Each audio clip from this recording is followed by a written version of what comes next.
തിന്നാൻ വേണ്ടി അങ്ങോട്ട് പോകണം, തിന്നാൻ വേണ്ടി ഇങ്ങോട്ട് വരണം, അതിനു വേണ്ടി മാത്രം നീക്കി വെക്കുന്ന സമയം ഭക്ഷണത്തിന് 15 കൊല്ലം ഒരായുസിൽ. അപ്പൊ 60 15 പോയാൽ അതിന് 45 ഉള്ളൂ. 45-ൽ 5 കൊല്ലം ടോയ്ലറ്റിന് സമയമാണ്.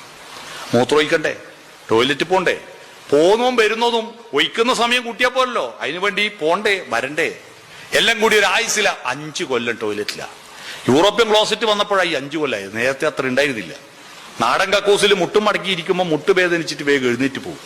ഇപ്പൊ കസേര മേലെ ഇരിക്കല്ലേ പോലെ ഇരിക്കല്ലേ, അവിടെ എത്ര നേരം ഇരിക്കാം, വരുമ്പം വരട്ടെ, അവിടെ ഇരിക്കും അല്ലേ, അവിടെ ഇരിക്കും. ചെറുപ്പക്കാരെല്ലാം മൊബൈൽ എടുത്തിട്ടാണ് അതിൻ്റെ ഉള്ളിൽ പോകുന്നത്. അവിടെ നിന്നാണ് പലതും ഡൗൺലോഡിങ്, മേലെ നിന്നും ഡൗൺലോഡിങ്, താഴെ നിന്നും ഡൗൺലോഡിങ് അല്ലേ. 5 കൊല്ലം അങ്ങനെയും പോയി. ഇനി എത്രയാ ബാക്കി? 40 കൊല്ലേ ബാക്കിയുള്ളൂ. അതിൽ 10 കൊല്ലം അസുഖം വന്ന് കിടക്കും.